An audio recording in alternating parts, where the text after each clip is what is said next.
of Africa.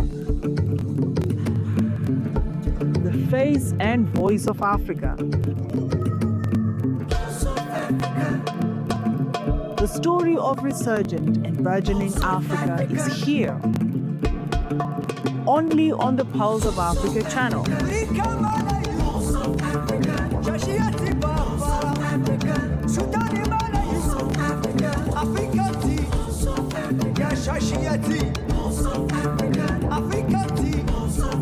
Pulse of Africa, the face and voice of Africa.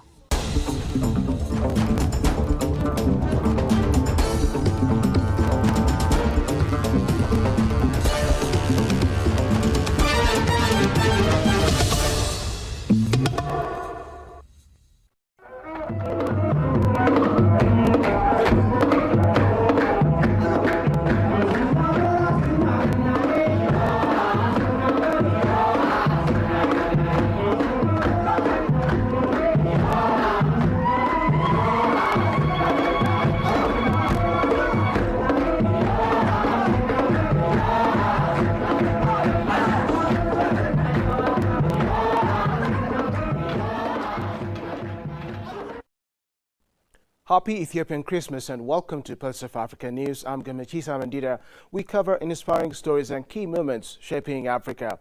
Let's begin with Ethiopians marking Ghana with prayer, tradition and nationwide celebrations.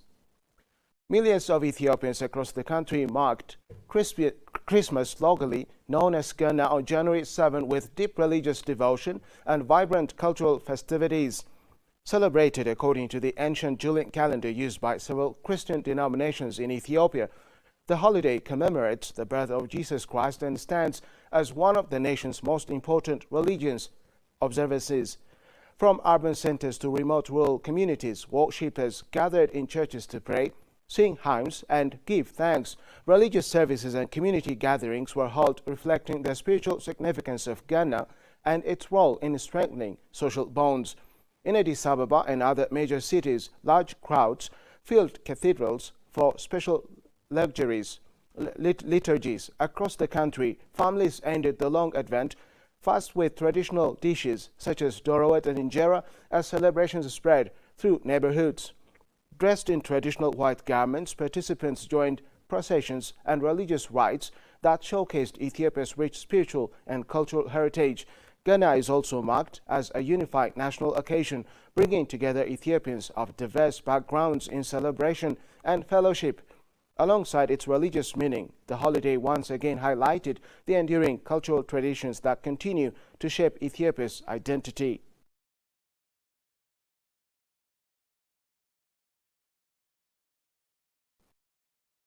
Chinese Foreign Minister Wang Yi will visit Ethiopia, Somalia, Tanzania and Lesotho from today, January 7 to 12, marking China's first overseas diplomatic engagement of 2026, the Chinese Foreign Ministry announced on Wednesday. Africa has been the destination for a Chinese Foreign Minister's first foreign visit of the year for 36 consecutive years, underscoring Beijing's long-standing diplomatic priority on relations with the continent. During the trip, Wang will attend the launch ceremony of the China-Africa Year of People-to-People Exchanges at the African Union headquarters in Addis Ababa, highlighting China's focus on cultural, educational and social cooperation alongside political and economic ties. The visit is expected to reinforce China's engagement across key regions of Africa, including the Horn of Africa, East Africa and Southern Africa, at a time of shifting global geopolitical and economic dynamics. Wang, who is also a member of the Political Bureau of the Communist Party of China Central Committee, is expected to hold talks with African leaders on deepening cooperation, development partnerships and multilateral coordination.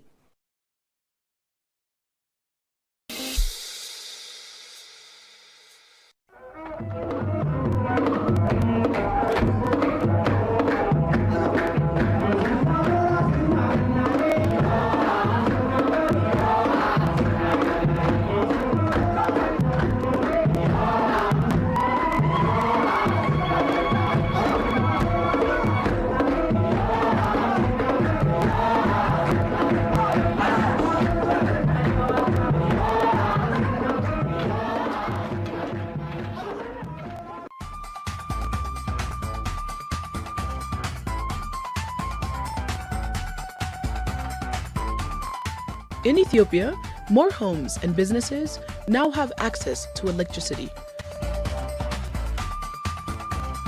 Access to power supports education, healthcare, and local businesses. Light changes lives.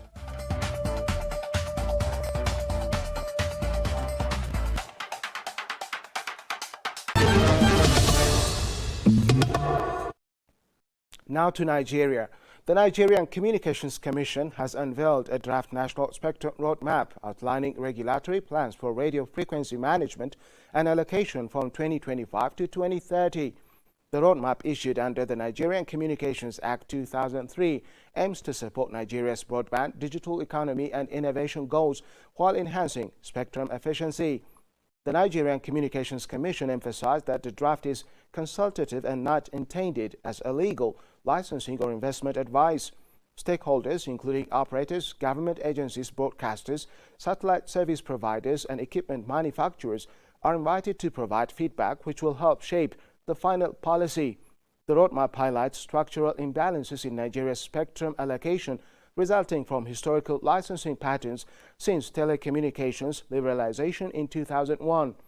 While previous assignments supported the rollout of 2G through 5G networks and private investment, uneven distribution has left some operators with concentrated capacity advantages while other frequencies remain underutilized.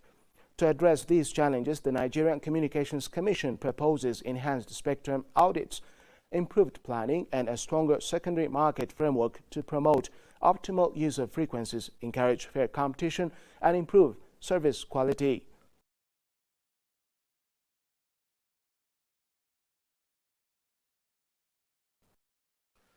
The United Arab Emirates, UAE, and the African Union Commission, AUC, have reaffirmed their commitment to deepening cooperation on peace, security and sustainable development following high-level talks held in Addis Ababa on January 6, 2026.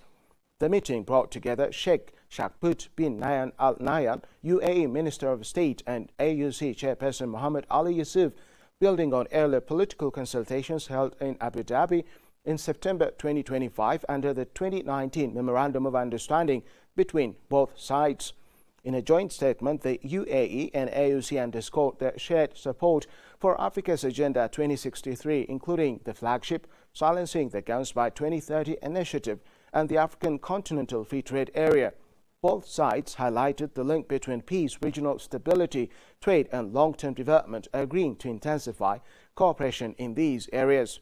They also welcomed the UAE's $1 billion AI for Development initiative announced at the G20 summit in November 2025, noting its potential to advance Africa's digital transformation and innovation goals.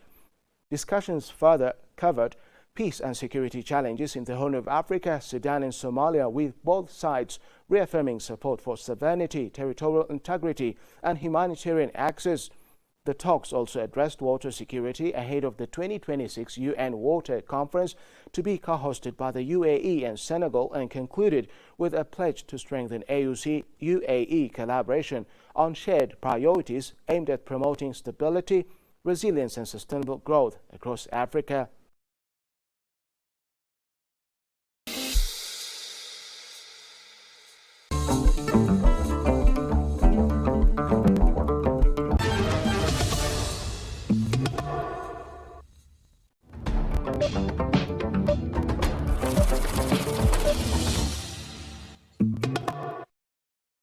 Moving on to our business headlines, Algeria has introduced strict new foreign exchange regulations under its 2026 finance law, which came into effect on January 1, tightening controls on non-resident travelers entering and leaving the country. The measures target foreign tourists and members of the Algerian diaspora, groups long associated with the use of the currency market, where exchange rates are more than 80% higher than official levels. Under Article 129 of the new law, travelers must declare foreign currency, precious metals and negotiable securities exceeding €1,000 to customs officials on both arrival and departure. Crucially, travelers are now required to present official bank or licensed exchange receipts when exiting the country, proving that any currency conversions were conducted through authorized channels. Authorities say The reforms are designed to curb the black market, channel foreign currency into the formal economy, and strengthen control over cross-border financial flows, with penalties including seizure of funds and possible prosecution for non-compliance.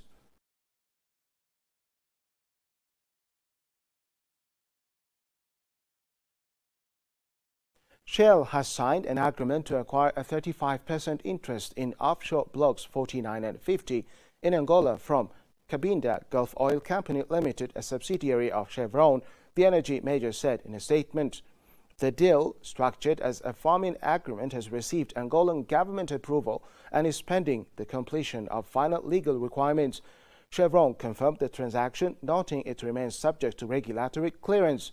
Shell said the acquisition aligns with its long-term strategy to sustain production into the 2030s, highlighting the importance of new exploration projects in established energy regions such as Angola. The company aims to grow its gas production by about 1% through 2030 while keeping oil output broadly stable as it balances investment in hydrocarbons alongside its energy transition plans. Financial details of the transaction were not disclosed. Angola remains one of Africa's key offshore oil and gas provinces, attracting continued interest from major international energy companies.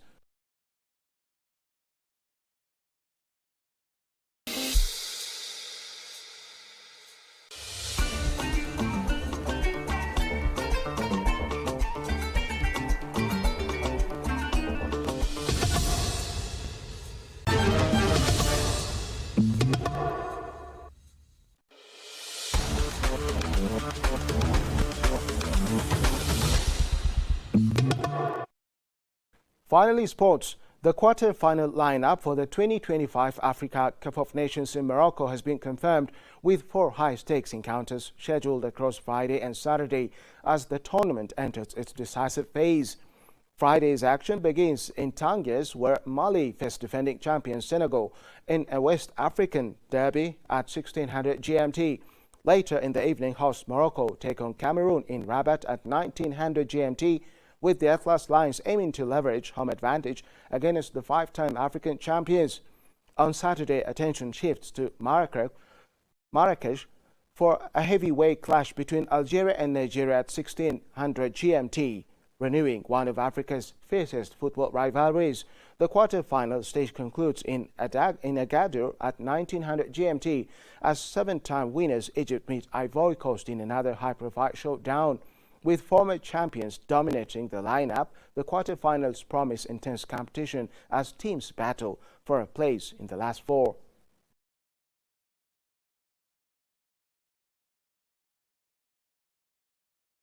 Let's take a look at the weather forecast across Africa.